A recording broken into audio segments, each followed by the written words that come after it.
एक पंखे को तो 180 रुपए में बेचने पर 20% की हानि होती है। 20% की क्या होती है? हानि। तो इसे कितने रुपए में बेचा जाए? 8% का लाभ। बात को समझना। देखो एक बार और एक पंखे को 180 रुपए में बेचने पर 20% की हानि हो रही है। इसे कितने रुपए में बेचा जाए? अरे बेचा तो बाद में जाए, पहला खरीदा जाए। पहली चीज खरीदे जब तो बेचा जाए। अगर चीज है ही नहीं तो क्या भटा बेचोगे? तो पहले इसमें आपको क्लियर समझ में आएगा कि पहले ससुराल में किराया मूल्य काटना है, लागत काटना है। गुड देखो इतनी अच्छी बात। एक पंखे को 180 रुपए में बेचने पर 20% की हानि हो रही। तो पहले तो इनकी लागत काटने आए, लगाए कितने अपन ने, यानी पहले किराया मूल्य काटेंगे, फिर कितने में बेचा जाए, यानी विक्रय मूल्य की लाभ 8% हो। अरे वो लाभ और हानि तो बात की बात, बेचे जब तो पहला खरीद कर लें। तो चलिए इसकी खरीदारी करते हैं और देखते हैं एक एक नियम से। ठीक है। एक पंखे को 180 रुपए में बेचने पर 20% की हानि होती है। क्या काटना है? किराया लागत काटना ना। तो हमने क्या बताया था? बराबर के बगल में लिख लो किराया मूल्य, लिख लो चाहे लागत, एक है ना। अब कितने की हानि हो रही बच्चों? 20%। इसका मतलब क्या है? 100 रुपया किराया मूल्य है तो 80 रुपया क्या हो जाएगा? 80 विक्रय मूल्य है तो किराया मूल्य 100 होगा। भाई 100 में खरीदी, समझो कितने की हानि हो रही? 20%। 100 में से 20 की हानि हो रही, कितने? 80। जब ये तो पूरे 100 होते, 100 में 20 की हानि हो रही है ना। तो 100 में कितने का? 80 की वैल्यू। जब ये तो 80 और 20 100 बटे 100 पूरे होगा ना। देखो इसको मैं ऐसे समझ लो, समान ऊपर कितना हुआ? 100, नीचे कितना हुआ? 100। ऐसे भी समझ सकते हो। 20% की हानि हो रही कितने में से? 100 में से 20। तो 100 में कितने की बेची को आई? 80। ये यहाँ 80 रुपए का विक्रय मूल्य है तो किराया हो गया 100। एक एक नियम लगा लो। 1 रुपए विक्रय मूल्य है तो किराया मूल्य बराबर 100 बटे 80। हम सब ध्यान रखना। कभी कभार यहाँ छोटी संख्या रहेगी, यहाँ बड़ी, तो उल्टा मत कर देना। आपको तो कुल कीमत कितनी है? 100।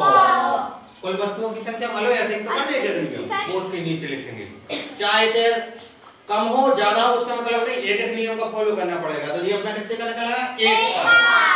अब साहब 180 रुपए में बेचने पर, तो 180 रुपए विक्रय, देखो विक्रय मूल्य है तो किराया मूल्य। अब सूत्र से नहीं, डायरेक्ट एक एक नियम से कर। देखो ये कितने की कीमत है? 1 की। तो अब ज्यादा की काट लेना, तो ज्यादा के लिए क्या होता है?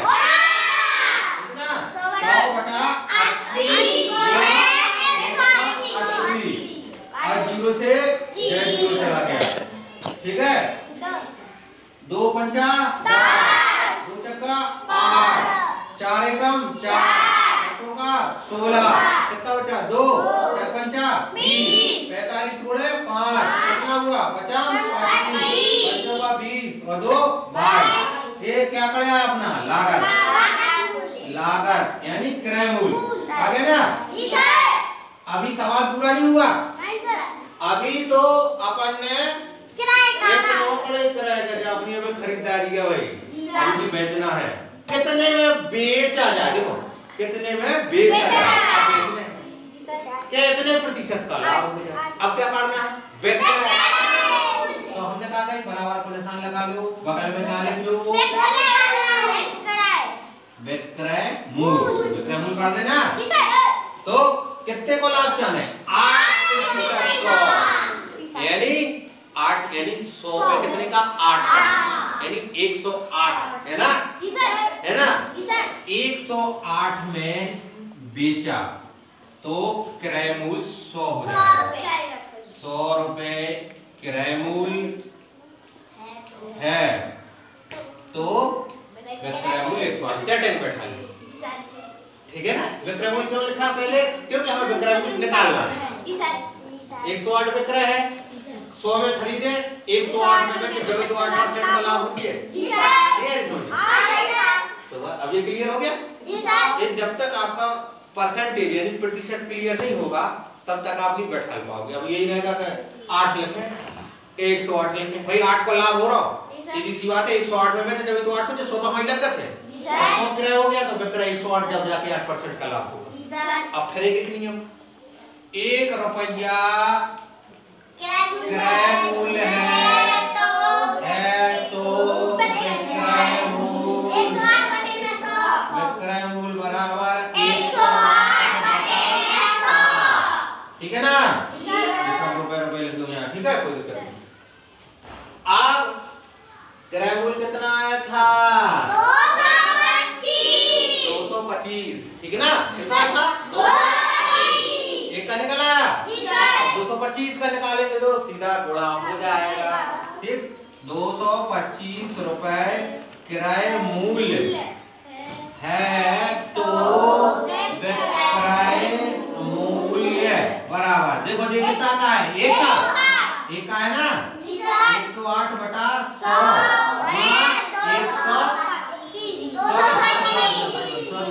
225, ठीक बेटा? अब इसको अपन हल कर देंगे। 25 का 100, 25 नंबर 225, आगे 25 की 2 से होती है ना? 25 नंबर 225, 25 10 250, इसलिए पहाड़ 30 तक आना चाहिए, 35 तक आना चाहिए खटाखट, ठीक? अब ने 4 से काट दो, 4 एकम 4, 4 दूना 8, कितना बचा? 2, 4 7 28। अब देखो ऊपर कितना बचा? 27 गुणा 9, समझ में आ रहा? 27 गुणा 9 कितना हुआ? 9 7 63, 9 दूना 18, 18 और 6 कितना हुआ?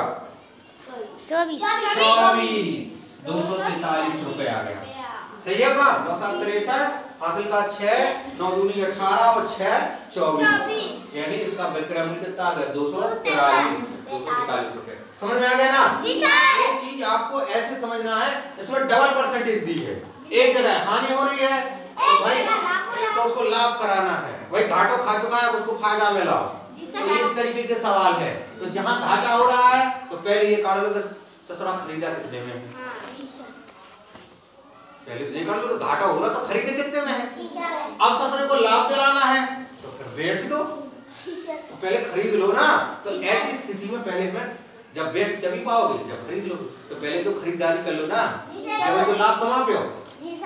तो पहले आपने खरीदारी कर ली 225 की, फिर उसको बेच दिया कितना में? 243 में। ये इस तरीके से हमारे डबल कंडीशन वाले सवाल हो जाते हैं। समझ में आ गया ना? ठीक है, थैंक यू सो मच।